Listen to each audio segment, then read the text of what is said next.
자, 오늘 이 안식일에도 하나님의 귀한 은혜가 우리 모두에게 함께하기를 간절히 바랍니다. 오늘 안교 시간부터 참여하신 분들은 이 공릉동 교회는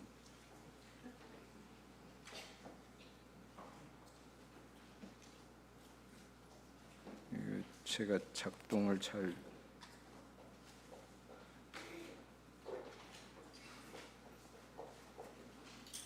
누가 좀 도와줄래요? 공릉동 교회는 참 이 찬양이 풍성한 교회이다. 감동이 넘치고 진짜 하나님을 경외하는 성도들로 그득 찬 교회이다. 이렇게 느끼실 것 같아요. 네. 또 이제 오래간만에 나오신 우리 원주영 집사님의 친정 어머니, 우리 함숙자 집사님, 우리 교회를 어떻게 느끼시고 계시나요? 네? 그다음에 멀리 미국 나성중앙교회에서 오신 우리 원주영 집사님의 친언니, 우리 원정신 집사님, 또 형부, 그렇죠? 예, 우리 윤석재 장로님, 예, 그다음에 우리 아들 윤여원, 이렇게 형제가 저희 교회를 방문해 주셨는데 너무너무 감사하고 하나님의 귀한 축복이 함께하기를 간절히 바랍니다.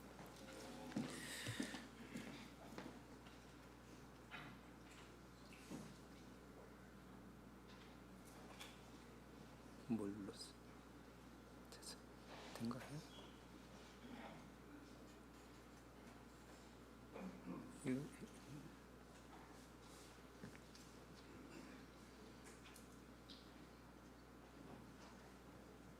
요거다.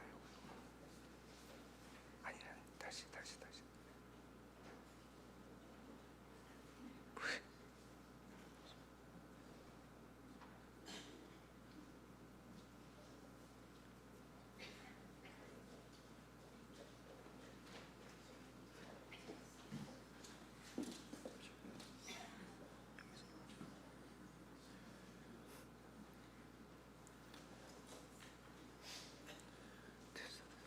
된 거예요?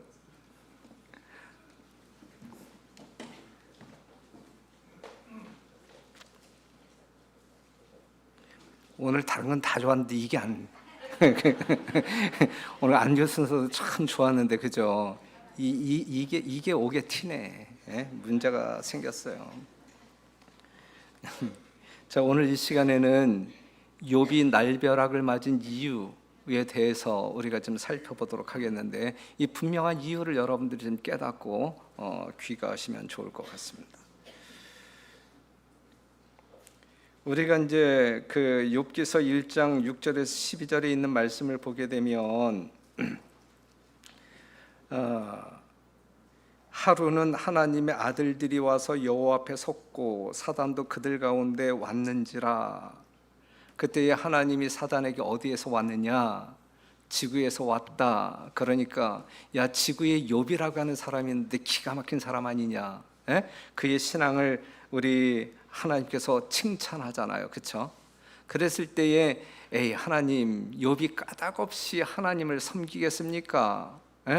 뭔가 주고받는 게 있으니까 하나님을 섬기죠. 그랬을 때에 아닐걸. 욥은 분명히 정말 나라가 하는 존재를 분명히 알고 나의 사랑에 감동하여 나를 섬기는 거야. 이렇게 이야기했어요. 웃기지 마세요. 한번 테스트 해볼래요? 이제 이렇게 전개되는 거예요. 이렇게 전개되는 것인데, 여하튼 오늘 이 본문의 말씀을 통해서 욥이 왜 날벼락을 맞았을까, 그 이유가 무엇인지, 이것이 하나님께 책임이 있는 것인지 아니면 다른 어떤 그 세력에 의하여 그렇게 된 것인지를 이해하는 것은 참 좋다.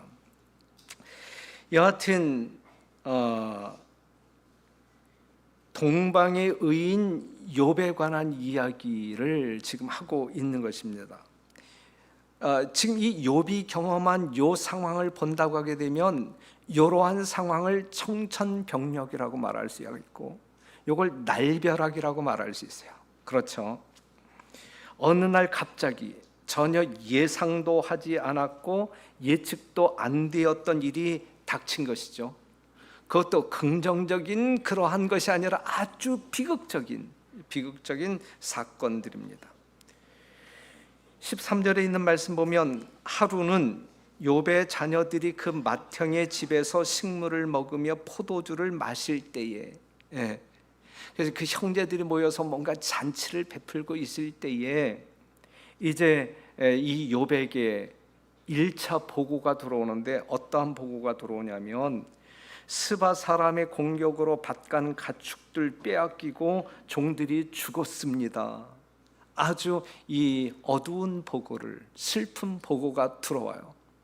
그런데 그가 아직 말할 때에, 그 종이 와서 아직 말할 때에 2차 보고가 들어오는데, 주인님, 하늘에서 불이 내려와 양들과 종들을 죽였습니다. 또 아주 불길한, 아주 진짜 이 슬픔을 처리할 수밖에 없는 보고가 들어옵니다. 곧 이어서 세 번째 종이 들어와 보고하는데, 갈대아 사람의 공격으로 낙타들과 종들이 죽었습니다. 그래. 그런데 이것이 아직 이 입에서 말이 떨어지기도 전에 이 4차 보고가 들어오는데, 큰 바람이 일어나, 큰 바람, 여러분들이 토네이도를 떠올리면 되겠죠. 큰 바람이 일어나 마다들의 집을 무너뜨림으로 모든 자녀들이 죽었습니다. 이러한 보고를 듣게 됩니다. 이것이 어느 날 갑자기 하루 동안에 일어난 불행한 보고였어요. 모든 재산을 잃었고 모든 자식들과 종들을 잃어버렸습니다. 아내가 하나님을 욕하며 남편에게 온갖 욕과 저주를 내뿜어댑니다. 그렇죠? 이러한 상황 가운데 욥이 고난과 불행의 소용돌이에 빠지게 됩니다. 정말 이해할 수 없는 사건이잖아요. 하나님을 신실히 믿는 우리 하나님이 그토록 이 사단에게 자랑했던, 칭찬했던 이 욥인데 말이죠. 그렇죠? 그만한 믿음을 우리 하나님도 이 지구성에서 보지를 못했는데 최고의 신앙을 하고 있는 이 욥에게 하루아침에 이러한 불상사가 일어났단 말이에요. 그 이유가 뭐냐 이거죠. 욥에게 일어난 그 이유가 뭐냐 이거죠. 그 이유를 해명하기 위해서 친구들이 몰려와요. 예, 여러분들 알죠? 뭐 빌닷이라든지 뭐 엘리바스라든지 이 친구들이 몰려와서 야, 뭐 이제 이렇게 저렇게 이제 설명을 하려고 이제 애를 쓰잖아요.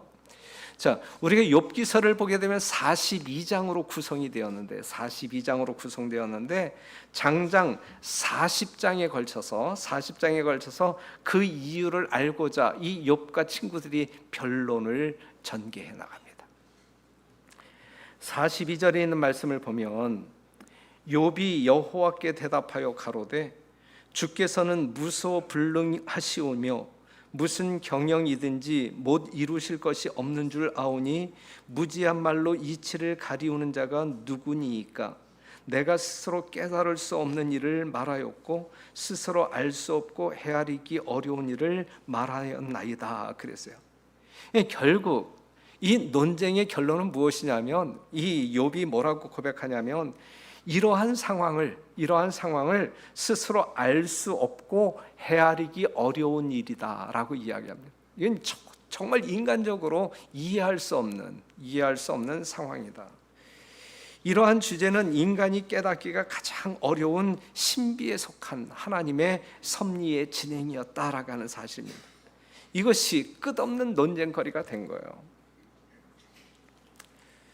다시 한번 말씀드리지만 하나님께서 인정하시고 또한 칭찬하시는 신실한 교인에게, 다른 어떠한 사람보다도 신앙이 특출한 그 사람에게 일어난 사건이란 말이죠. 요한복음 9장 1절에 있는 말씀을 보면 예수께서 길 가실 때에 날 때부터 소경된 사람을 보신지라 제자들이 물어 가로되 랍비여 이 사람이 소경으로 난 것이 뇌 죄를 인함이 오니까 자기 오니까 그 부모 오니까? 예수께서 대답하시되 이 사람이나 그 부모가 죄를 범한 것이 아니라 그에게서 하나님이 하시는 일을 나타내고자 하심이니라 그랬거든요. 자, 여기에 날 때부터 소경된 사람이 등장해요. 제자들이 이 엄청난 이 고난과 불행의 이유를 알고 싶어서 예수님, 이 사람이 태어날 때부터 이렇게 된 것은 누구 잘못입니까? 본인입니까? 아니면 부모입니까? 무엇 때문입니까? 누구 때문입니까? 이렇게 질문을 하잖아요. 대답을 찾아야 할 심각한 질문입니다. 여기에 대한 대답이 있습니까? 없습니까? 여기에 대한 대답이 있나요? 지금 이 욥이 당한 사건을 통해서 정말 그가 왜 그러한 일을 당했는지 대답을 찾을 수 있나요? 욥은 도저히 찾을 수 없다라고 이야기를 하고 있어요. 지금 요한복음 9장에 나와 있는 이 날 때부터 적용된 이 사람이 이렇게 된 그러한 지경이 된 그 이유, 이 질문에 대한 대답이 있나요? 고난의 이유가 무엇일까? 고난의 이유가 무엇일까? 욥기 1장 8절에 있는 말씀을 보게 되면 다시 한번 반복하는 말씀인데, 욥을 보았냐? 보았다. 이 욥처럼 이 하나님이 나를 사랑하는 사람이 없지, 경외하는 사람이 없지 그랬을 때에 사단이 어떻게 까닭없이 섬기겠습니까? 이렇게 이야기가 시작된 거예요. 욥이 하나님을 경배하는 거예요. 여러분들이 지금 하나님을 경배하고 있어요. 그렇죠? 예. 그런데 이 욥의 신앙은 상당히 순전하고 정직한 신앙이었어요. 아주 순결한 신앙이었어요. 악에서 떠난 사람이었고, 그와 같은 사람을, 그와 같은 신앙인을 세상 천지에 찾아볼 수가 없는 아주 기가 막힌 신앙인이었단 말이에요. 하나님께 인정받고 인정받는 신앙이었단 말이에요. 그러한 욥을 통하여 하나님은 영광을 받으시나요? 영광을 받으시잖아요. 그렇기 때문에 욥의 생애를 통하여, 믿음을 통하여 하나님은 지극히 기뻐하시며 자랑까지 하잖아요. 사단에게 자랑까지 하잖아요. 그렇죠? 우리 공동교회 모든 성도들이 하나님 앞에 이러한 사람들이 되어야 되지 않겠습니까? 그렇죠? 예. 하나님 앞에 신실한 믿음을 통하여 하나님께 영광 돌림으로 하나님께서 정말 모든 사람들에게 자랑할 수 있는 그러한 신앙인들이 되어야 할 것입니다. 그런데 사단은 이 하나님의 말씀에 동의하지 않습니다. 동의하지 않아요. 욥이 까닭없이 하나님을 경외하겠습니까? 주고받는 게 있으니까 하나님께 붙어 있는 거지요 라고 이야기해요. 주고받는 것이 있으니까. 사단은 이 욥의 신앙을 뭘로 평가하고 있는 거예요? 기복신앙으로 평가하고. 기복신앙. 이제 사단의 이러한 말이 기복신앙이라. 하나님을 경배하는 이유는 이 장사 속이라고 이야기하고 있는 거예요. 장사 속. 현실적인 혜택과 거래 때문에 하나님을 경외하는 것이라고 빈정되고 있어요. 누가? 사단이. 지금 여러분들이 교회에 나오시는, 안식일을 성별하여 하나님을 경외하는 이유가 이러한 이유로 하나님께 나와 경배하는 사람 있습니까? 우리 공릉동교회 성도님들 중에 이러한 이유 때문에 하나님을 경외하는 사람이 있나요? 만약에 하나님께서 여러분들에게 재물의 축복을 주지 아니하고 건강의 축복을 주지 아니한다고 하게 되면 당장 그 하나님을 욕하고 떠날 사람이 있나요? 여러분들의 신앙은 결코 그러한 신앙이 아니라고 믿어 의심치 않습니다. 하나님은 이렇게 빈정되는 사단의 주장을 인정하지 않습니다. 이리하여 욥이 하나님을 경외하는 까닭을 밝히기 위해 까닭모를 고난이 시작되는 거예요. 에? 모든 사람들에게 까닭 없이 이 욥이 하나님을 경배하겠습니까? 이제 그러한 욥에게 까닭 없는 고난을 허락함으로 말미암아 이 욥이 하나님을 진정으로 경배하는 이유가 어디에 있는지 이 온 우주 세계에 밝히기 위하여 이 사건이 허락되는 것이란 말이죠. 까닭 모를 이 고통의 배후에 누가 있는 거예요? 사단이 있는 거예요. 사단이. 이것을 모르는 욥의 친구들은 끈질기게 욥을 괴롭혀요. 인과 응보지, 사필 귀정이지. 너 뭘 잘못했냐? 하나님께 뭘 잘못한 게 있으니까 지금 네가 이러한 벌을 받는 거야. 야, 한번 살펴봐. 그리고 회개해. 그래야 해결되지 않겠느냐? 이걸 장장 40장을 통하여 이 욥과 변론을 벌인다고요.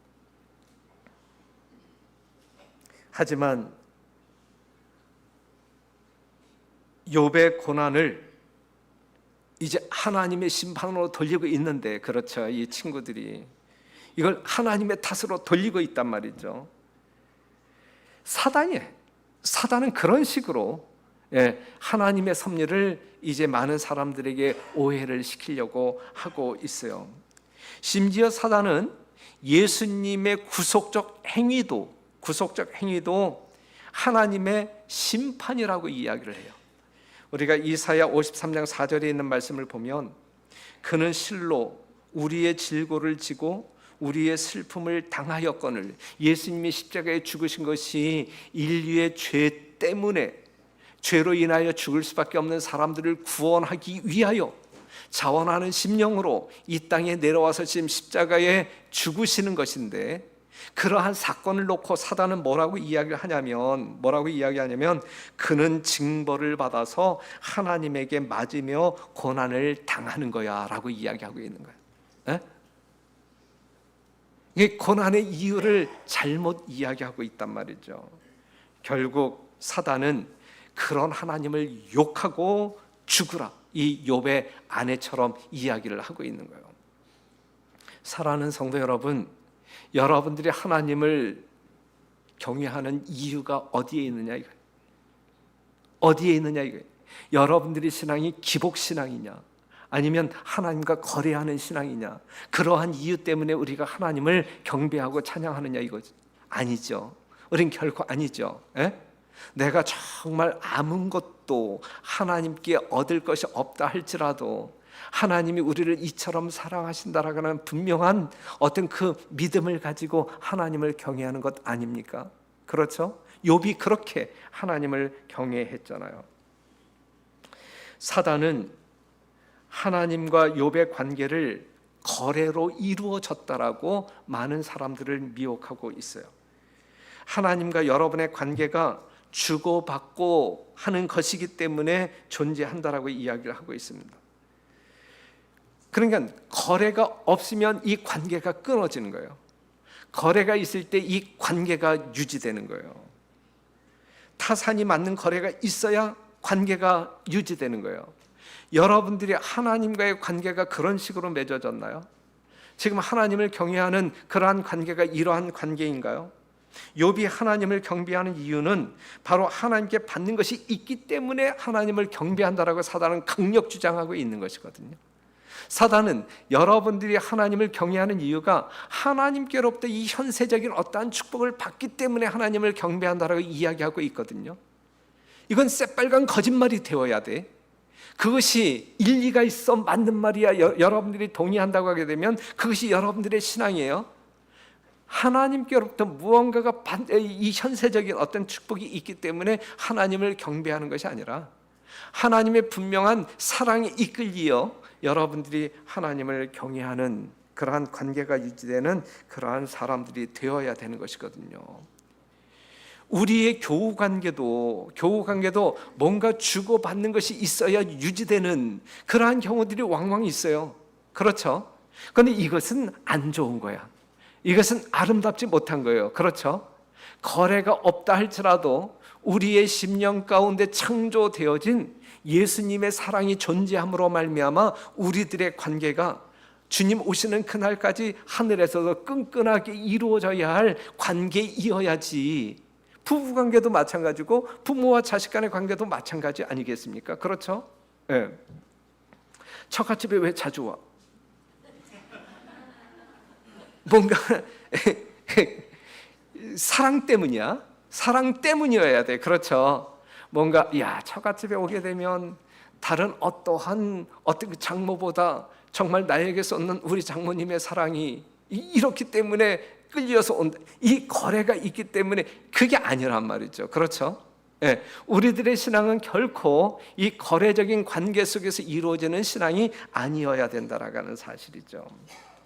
이 환란이 있기 전 욥과 그의 아내의 관계는 원만했어요. 그렇죠? 네, 잘 살아왔단 말이에요. 자식 낳고 여태까지 잘 살아왔단 말이죠. 욥은 부자였고 준수한 남자였습니다. 하지만 욥이 그 모든 것을 졸지에 잃어버리고 잿무덤에 앉았을 때에 그 남편에 대한 이 아내의 태도가 돌변합니까? 완전히 미치광이 수준으로 돌변하죠. 그렇죠? 그건 뭘 이야기하고 있는 것일까요? 예?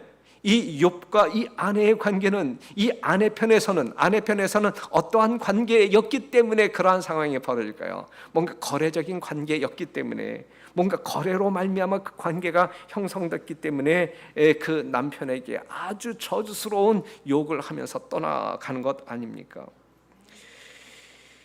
이처럼 거래가 있어야 유지되는 관계로 이루어진 세상에 사는 것으로, 그렇게 사는 것은 참으로 힘들고 고달픈 거예요. 그렇죠? 언제나 피곤함이 넘치는 삶일 수밖에 없어요. 왜냐하면 자신이 거래할 만한 가치를 지닌 존재가 되어야 그 관계가 유지될 수 있기 때문에, 이게 얼마나 힘들고 고달픈 인생입니까? 그래서 이 하나님의 교회, 이 밖의 세상을 바벨론이라고 이야기하잖아요. 세상이라고 이야기하잖아요. 이 바벨론 세상은 장사꾼의 나라예요. 장사꾼의 나라. 그렇죠? 예. 거래로 유지되는 이 사단의 통치 세계가 바로 바벨론입니다. 그렇기 때문에 마지막 때 요한계시록 13장 17절에 있는 말씀을 보게 되면, 누구든지 이 표를 가진 자 외에는 매매를 못하게 하니 이 표는 곧 짐승의 이름이나 그 이름의 수라 그랬어요. 요한계시록 13장에 나와 있는 이 마지막 때에 등장할 이 짐승의 표에 대해서 이야기하고 있는데, 이 짐승의 표의 이 본질이 무엇이냐라고 이야기할 때, 매매를 못하게 함으로, 다시 말해 거래를 끊어버림으로 창조주 하나님께 마땅한 예배를 드리지 못하게 하는 목적이 바로 짐승의 표란 말이죠. 그렇죠? 그렇기 때문에 이 짐승의 표를 받을 수 있는 이 재림 성도들 중에서 짐승의 표를 받을 수 있는 사람들은 어떠한 사람들이냐면, 뭔가 거래를 통하여 하나님과 관계를 유지하고 있는 사람들. 예? 그런데 마지막 때의 사단이 이 하나님과 이 거래를 끊어버림으로 말미암아 그러한 경우가 이제 당도했을 때, 그러한 경우를 경험하게 될 때, 그럼에도 불구하고 이 하나님께 붙어 있을 수 있는 사람들이겠느냐 이거거든. 뭔가 이 거래를 통하여 하나님과 이 관계를 맺고 유지하는 사람들은 이때 다 떨어져 나갈 것이다 라고 하는 사실이죠. 그렇기 때문에 사단은 매매를 못하게 하는 거예요. 에? 못하게 함으로 말미암아 하나님과의 거래를 끊어버리게, 강제적으로 끊어버리게 함으로 말미암아 진짜 이제 하나님께로부터 떠나가게 만드는 것이, 이제 그때 여러분들은 이 욥이 맞은 날벼락을 그때 경험하게 될 거예요. 이 욥이 이러한 날벼락을 맞게 되었음에도 불구하고 그가 하나님을 배신하지 아니했다고 하게 되면, 여러분들이 그 욥의 신앙을 본받아야 할 거예요. 짐승의 표가 강요되어질 때에 여러분들은 매매 행위도 못하지요. 이렇게 저렇게 환난을 피해서 도망쳐야 되죠. 그러한 상황이 올 것이거든요. 그럴 때 하나님과의 관계를 지속할 수 있는 사람들은 누구 이겠느냐? 누구 이겠느냐? 에? 뭔가 거래를 통하여 맺어진 관계는 그때는 다 끊어져요. 왜냐하면 그러한 거래는 존재하지 아니하니까. 그렇죠? 오직 하나님의 어떤 그 사랑의 본질을 깨닫고 이 사랑으로 맺어진 관계에 사람들만이 끝까지 신앙을 유지하며 붙어 있게 될 것이다 라고 하는 사실이죠.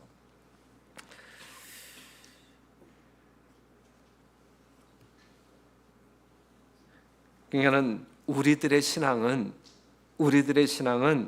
하나님과 어떠한 거래가 없을지라도 유지되는 신앙이어야 된다라고 하는 사실을 지금 말씀드리고 있는 거예요. 그렇다고 하게 되면 이러한 거래가 없어도 유지되는 그러한 관계가 있는가? 그러한 관계가 있는가? 있어요, 없어요? 에? 있어요, 없어요?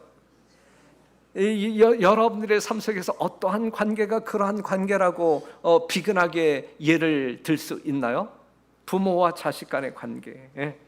오늘날 이 세상은 이상하게 변질되어서 정말 이 부모와 자식 간에도 이해관계, 이 돈 앞에서는 그냥 끊어짐이 있고 뭐 죽이고 살리는 일들이 있지만, 그냥 정상적인 이 사람들이라고 하면, 정상적인 사람들이라고 하게 되면 이 부모와 자식의 관계는 거래가 없어도 유지되는 관계라고 볼 수가 있지요.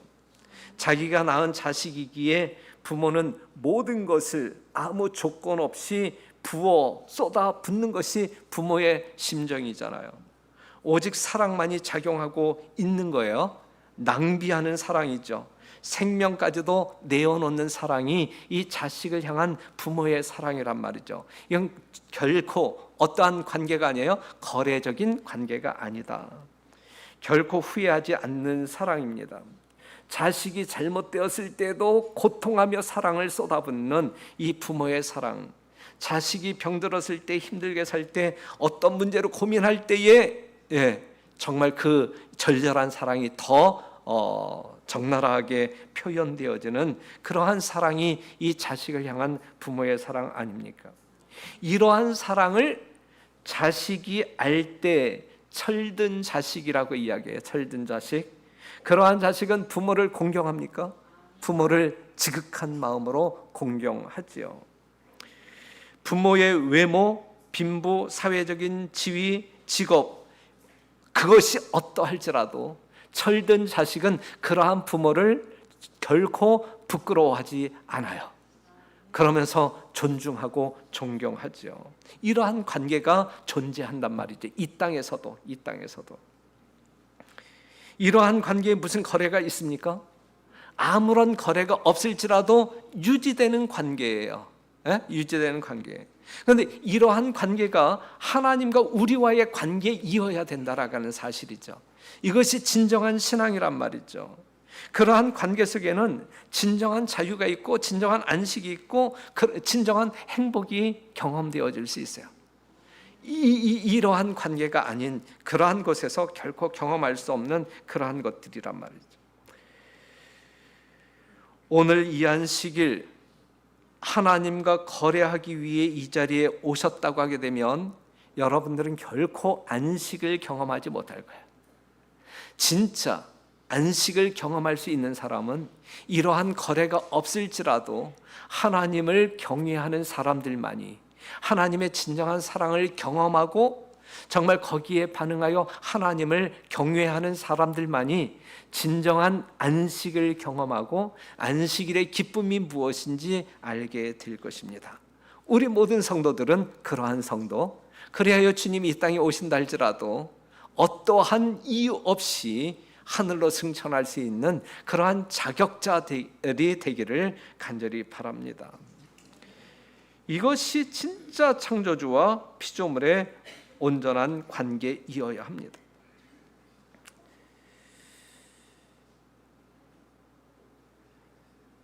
동물의 왕국을 우리가 본다 할지라도 맹수들도 아무리 작은 미물이라 할지라도 그 자기 새끼 보호 본능은 정말 눈물겹잖아요. 그렇죠? 눈물겹잖아요. 이러한 관계이어야 된다니까요. 정말 정상적인 우리들의 가정이라고 한다고 하면 여러분들의 부모나 자식 간의 관계가 이렇게 되어야 지극히 정상적인 아름다운 가정이라 말할 수 있고, 하나님과 우리와의 관계에 있어서 이러한 거래가 없을지라도 이렇게 눈물겨운 그러한 관계가 유지될 때에 정말 우리가 주님 오시는 그날 하늘로 승천할 수 있는 자격을 얻게 될 수 있습니다. 신비한 관계예요. 신비한 관계. 인간에게 생명을 주신 창조주 하나님과 그 생명을 받아 누리는 인간 사이의 관계가 바로 이러한 관계이어야 합니다. 인간을 창조하는 하나님의 모습을 보아요. 정말 우리를 창조하시는 하나님의 사랑이 어떠한 사랑인지 우리는 알아야 되지 않겠습니까? 하나님의 형상대로 인간을 만드시는 창조의 사랑을 깨닫게 될 때 우리는 하나님을 섬기고 예배하는 자가 될 수 있어요. 어제 저녁 시간에서도 우리가 말씀을 드렸던 것처럼 죄로 인해 죽은 인류를 살리기 위해 십자가에 피 흘리며 달려있는 예수님을 바라보실 때 그 구속의 사랑을 깨닫게 될 때 우리는 진정한 예배자가 될 수 있는 것이거든요. 그렇기 때문에 우리가 하나님을 경배하는 이유는 하나님이 다른 어떠한 이유가 있기 때문이 아니라 하나님이 우리를 이처럼 사랑하시기에 창조하신 창조주이기 때문에. 그런데 죄로 인하여 죽을 수밖에 없는 우리들이지만 자신의 생명을 바쳐가면서 우리를 살리신 그 진정한 사랑의 구속주이시기 때문에 우리의 심령을 다하여 그 하나님을 경외하고 사는 것이거든요. 다른 조건 없잖아요. 다른 거래 없잖아요. 이것이 여러분들의 신앙의 본질이 되기를 간절히 바랍니다.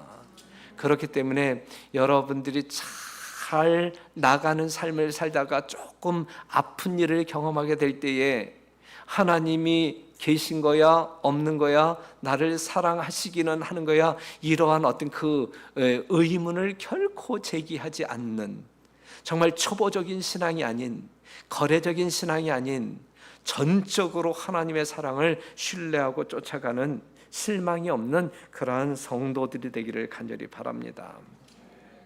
만약에 우리의 신앙이 기복신앙에 이끌려 하는 신앙이라고 한다고 하게 되면 우리는 사단의 미혹에 완전히 빠져버리는 그러한 길을 걷는 잘못된 신앙을 하고 있는 것이다 라고 하는 사실을 기억해 주시기 바랍니다.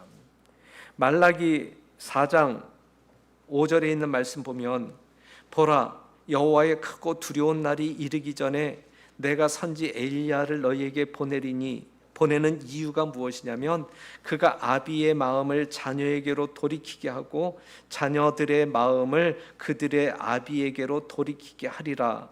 돌이키지 아니하면 두렵건대 내가 와서 저주로 그 땅을 칠까 하노라 하시니라 그랬거든요. 하나님께서 엘리야를 이 땅에 보내시는 이유가 뭐냐? 이 지구 종말이 있기 전에 우리 하나님이 엘리야를 이 땅에 여러분들에게 보내시는 이유가 무엇이냐 이거예요. 아비의 마음을 자식의 마음과 아비의 마음을 자식에게, 자식의 마음을 아비에게 뭔가 이 아버지와 아들의 관계를 회복시키기 위한 목적으로 엘리야가 등장하는 것이거든요. 거래가 없어도 유지되는 관계를 형성시키기 위하여 엘리야가 이 땅에 오는 것이거든요.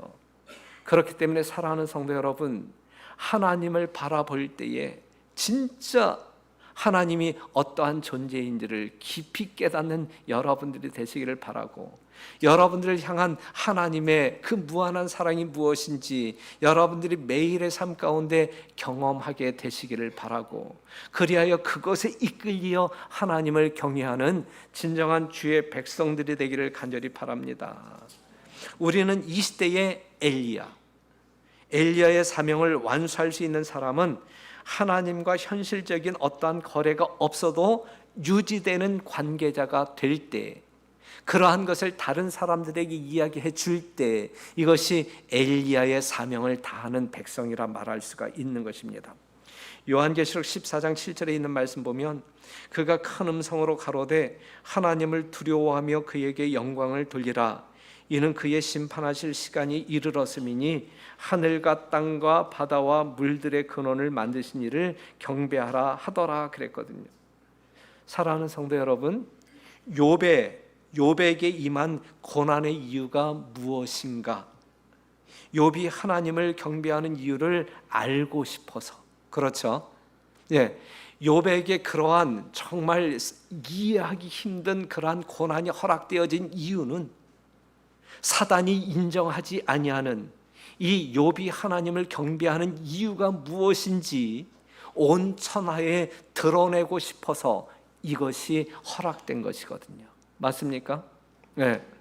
오늘날 이 마지막 시대에 하나님의 심판이 이르러 올 때에 하나님은 이 욥과 같은 신앙 보기를 원하는 거예요. 그렇게 예배하는 사람들을 찾기 위하여 우리 주님이 이 땅에 오시는 거란 말이죠. 그렇기 때문에 우리는 믿음의 본질을 분명히 소유한 사람들이 되어야 돼요. 여러분들이 하나님을 진짜 사랑하고 하나님을 경외하기 위하여 이 안식일을 기억하여 주의 성년에 나오는 그 분명한 이유가 무엇인지 우리는 하나님께 보여드려야 되고, 하나님을 대적하는 사단에게 펼쳐 보여주어야 되고, 이 세상 하나님을 알지 못하는 사람들에게 보여주어야 되는 것이거든요. 하나님의 심판이 이르러 올 때, 그 전에 여러분들의 모습 속에서 그 믿음이 증거되어져야 여러분들이 그 심판을 통과할 수 있는 것입니다. 그래서 요한복음 4장 23절에 있는 말씀 보면, 하나님 아버지께 참으로 예배하는 자들은 신령과 진정으로 예배할 때가 오나니 곧 이때라. 아버지께서 이렇게 자기에게 예배하는 자들을 찾으시느니라 그랬어요. 욥기 1장 20절, 이 욥의 신앙이 어떠한 신앙이었어요? 욥이 일어나 겉옷을 찢고 머리털을 밀고 땅에 엎드려 경배하며 가로되 내가 모태에서 적신이 나와 싸운즉 또한 적신이 그리로 돌아가올지라. 주신 자도 여호와시요 취하신 자도 여호와시오니 여호와의 이름이 찬송을 받으실지니이다 하고, 이 모든 일에 욥이 범죄하지 아니하고 하나님을 향하여 어리석게 원망하지 아니하니라 그랬어요. 이것이 욥의 신앙이라고요. 네, 이러한 신앙 때문에 이것을 부인하는 사단에게 이러한 신앙을 증거하기 위하여 그러한 잠깐의 고난이 허락된 것이거든요. 하나님의 섭리가 우리의 일상을 어떻게 이끌어 나갈지 몰라요. 그렇죠? 어떠한 환경에 놓인다 할지라도, 하나님의 섭리가 지금 당장 이해되어지지 아니한다 할지라도, 하나님과 여러분 사이에 맺어진 그 관계, 아무런 거래가 없을지라도 끊어질 수 없는 그 관계가 여러분들의 진정한 믿음의 이유, 하나님을 경배하는 이유이어야 합니다. 맞죠? 우리 모든 성도들은 그러한 믿음을 가지고 주의 오심을 기다리는 성도들 되시기를 간절히 바랍니다. 다니엘서 3장 1절에서 5절 6절에 있는 말씀을 보게 되면 이제 이야기가 나오죠. 금신 앞에서 절해, 그렇지 않으면 죽일 거야. 이제 이러한 그 사건이 있었고, 요한계시록 13장 15절에 있는 말씀을 보게 되면 이 사건이 여러분들에게 또다시 반복되어질 것인데, 저가 권세를 받아 그 짐승의 우상에게 생기를 주어 그 짐승의 우상으로 말하게 하고 또 짐승의 우상에게 경배하지 아니하는 자는 몇이든지 다 죽이게 하더라 그랬어요. 예? 이럴 때에, 이러한 일들이 여러분들 눈앞에서 펼쳐질 때에 여러분들은 어떠한 믿음을 증거하시겠느냐 이거. 여러분들이 가지고 있는 믿음을 증거할 거 아니에요. 그렇죠? 보여주실 거 아니에요. 그렇죠? 어떠한 믿음을 보여주시겠느냐 이거요. 이때에 다니엘의 친구들은 이렇게 이야기했어요. 사드락과 메삭과 아벳느고가 왕에게 대답하여 가로되 느부갓네살이여, 우리가 이 일에 대하여 왕에게 대답할 필요가 없나이다. 만일 그럴 것이면 왕이여, 우리가 섬기는 우리 하나님이 우리를 극렬히 타는 풀무 가운데서 능히 건져내시겠고 왕의 손에서도 건져내시리이다. 그리 아니하실지라도 왕이여, 우리가 왕의 신들을 섬기지도 아니하고 왕의 세우신 금신상에게 절하지도 아니할 줄을 아옵소서 그랬어요. 이러한 상황 가운데 놓일 때에 이 친구들을 구원하는 것, 구원하신다고 하게 되면 내가 하나님을 더 잘 믿을게, 이게 거래의 신앙이거든요. 그리하지 아니하실지라도 우리는 그 하나님을 경외하는 일에서 우리는 도망치지 아니할 거야. 난 끝까지 이 하나님의 능력, 하나님의 사랑을 붙잡고 그 하나님을 신뢰할 거야. 이게 거래가 없을지라도, 아무런 거래가 없을지라도, 내가 어떠한 질병으로 인하여 고통당한다 할지라도, 내가 어떠한 그 재산의 손실이 이른다 할지라도 그것이 하나님과 나와의 관계에 있어서 어떠한 영향을 끼치지 아니하는 신앙, 이것이 살아있는 신앙이어야 되고, 그것이 욥의 신앙이고, 이 욥의 신앙을 우리 하나님은 자랑할 수 있는 신앙이다라고 하는 사실입니다. 사랑하는 성도 여러분, 이 안식일 여러분들의 삶 가운데 이러한 신앙이 분명히 뿌리 깊게 자리 잡게 되기를 간절히 바랍니다. 그리 아니하실지라도 이것이 관계 예배이고, 만일 무엇을 해주면 이건 거래 예배이고,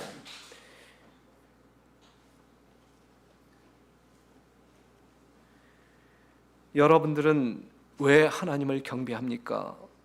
왜 하나님을 경배합니까? 이 이유에 대하여 분명한 답이 있어야 돼요. 답이 있어야 되고, 이 하박국 선지자가 이야기했던 이 말씀을 지금 보면, 비록 무화과 나무가 무성치 못하며 포도나무에 열매가 없으며 감람나무에 소출이 없으며 밭에 식물이 없으며 우리의 양이 없으며 외양간에 소가 없을지라도, 이럴지라도 하나님 믿겠어요?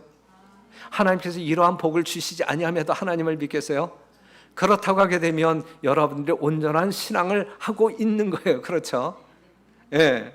그런데 없기 때문에 있어야 돼. 난 지금 돈이 없는데 나는 돈을 벌러 나가야 돼. 그러면서 하나님을 등을 친다고 하게 되면 그것은 하나님께서 원하시는, 우리에게 있어서는 안 될 신앙이란 말이죠. 그러한 것들이 없을지라도 18절, 나는 여호와를 인하여 즐거워하며 나의 구원의 하나님을 인하여 기뻐하리로다. 이 신앙, 이 신앙이 이 마지막 시대를 살아가고 있는 우리들에게 요구되어지는 신앙이고, 우리가 표현해야 할, 우리가 경험해야 할 신앙이란 말이죠. 나는 여호와를 인하여, 나를 창조하신 여호와를 인하여 즐거워하며 나의 구원의 하나님을 인하여 기뻐하리로다. 다른 이유 없단 말이죠. 다른 이유 없단 말이죠. 주 여호와는 나의 힘이시라. 나의 발을 사슴과 같게 하사 나로 나의 높은 곳에 다니게 하시리로다. 이 노래는 영장을 위하여 내 수금에 맞춘 것이니라 그랬거든요. 사랑하는 공능동교회 성도 여러분, 특별히 이 마지막 시대 예수님의 재림이 문 앞에 다다른 이 아주 위기의 때에, 위기의 때에 살아가고 있는 우리 성도 여러분, 여러분들의 믿음의 본질이 무엇인지, 어떠한 이유로 하나님을 경외하고 살아가고 있는 성도들인지 우리가 분명히 관계를 정립하고, 정말 욥을 통하여 보았던 그의 믿음을, 우리 하나님께서 그의 믿음을 칭찬하신 것처럼 오늘 여러분들의 믿음을 우리 하나님이 칭찬하며 자랑할 수 있는 그러한 그러한 관계 속에서 하나님을 예배하는 여러분과 제가 되기를 간절히 바랍니다. 그러한 신앙을 소유한 사람들을 우리 주님께서 찾고 데려가시기 위하여 이 땅에 속히 오실 것이다 라고 하는 사실, 이 추석 명절 가족들과 즐거운 시간 보내면서 여러분들의 믿음이 결코 흔들리지 아니하고 더욱더 굳세어지는 놀라운 경험들을 하게 되시기를 간절히 바라면서 말씀 마치겠습니다.